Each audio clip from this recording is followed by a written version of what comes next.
Bismillahirrahmanirrahim. Sahabatku, dalam hadis riwayat Ahmad, Muslim, dan Nasa'i, Rasulullah SAW pernah mengajarkan terkait dengan 4 permintaan dari salah satu doa yang tentu saja bisa menjadi bagian dari refleksi hidup dan kehidupan kita agar makin baik dari waktu ke waktu.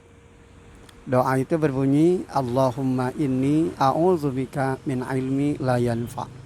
Ya Allah, aku berlindung padamu dari ilmu yang tak bermanfaat. Wa min qalbi la yakhsha, dari hati yang tidak khusyuk. Wa min nafsi la tasba, dari jiwa yang tak pernah puas. Wa min du'ai la yusma, dan dari doa yang tidak didengar. Sahabatku, ilmu idealnya tentu saja mampu memberikan bimbingan dan mengarahkan hidup semakin lurus, semakin baik, dan terus berubah pada kualitas keimanan yang makin tajam, makin lurus, dan berada pada nilai kehidupan yang makin mulia. Namun realitasnya tidak sedikit banyak ilmu yang kemudian hadir namun tidak memberikan kemanfaatan bagi mereka yang mendapatkannya. Makin bertambah ilmu bukan makin tawadu, justru malah makin arogan, makin jumawa, makin sombong. Makin bertambah ilmu, makin tidak menambah keimanan, malah menentang dan berpaling dari aturan Allah SWT. Bahkan makin bertambah ilmu, makin tidak tentu arah dan tujuan. Tentu saja kita berlindung diri kepada Allah dari ilmu yang tidak bermanfaat. Demikian juga terkait dengan hati yang tidak khusyuk. Mana khusyuk itu artinya tunduk, merendah di hadapan Allah SWT. Namun realitasnya, makin banyak mereka yang kemudian tidak menjadikan hatinya makin tunduk pada Allah. Munculnya perasaan tidak lagi bersalah, tidak lagi berdosa tatkala melanggar aturan Allah SWT. Jangankan pada tingkatan takut, jangankan pada tingkatan merasa bersalah, berdosa ketika melakukan kesalahan dan dosa itu, hatta pada tingkatan rasa malu pun ternyata sudah tidak ada lagi. Maka tentu kita juga berlindung diri kepada Allah. Jangan sampai kita dimasukkan dalam kategori hati yang tidak khusyuk.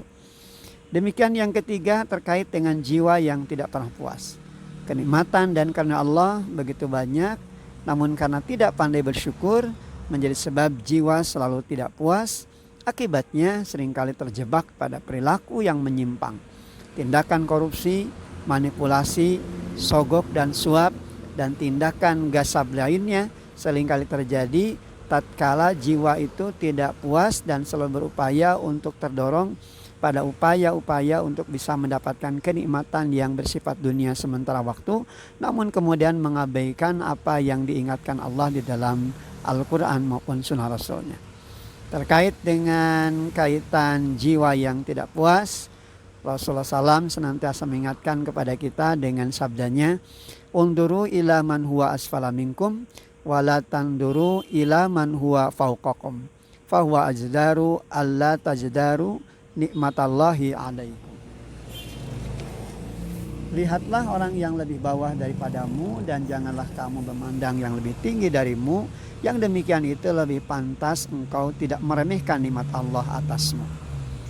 Nah, ini tertera pada hadis riwayat Ahmad, Muslim, Tirmidzi, dan Ibnu Majah dari Abu Hurairah.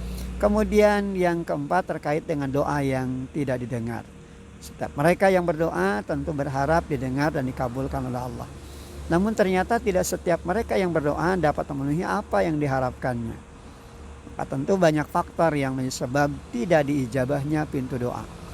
Ada faktor karena yang dimakan dari perkara yang haram sehingga menjadikan tersumbatnya, terhalangnya pintu ijabah doa.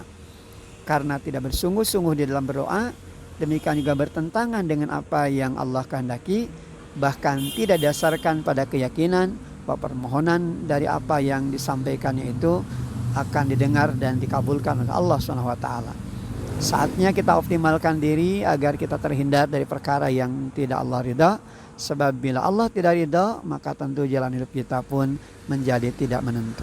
Wa na'udzubillahi min dzalik.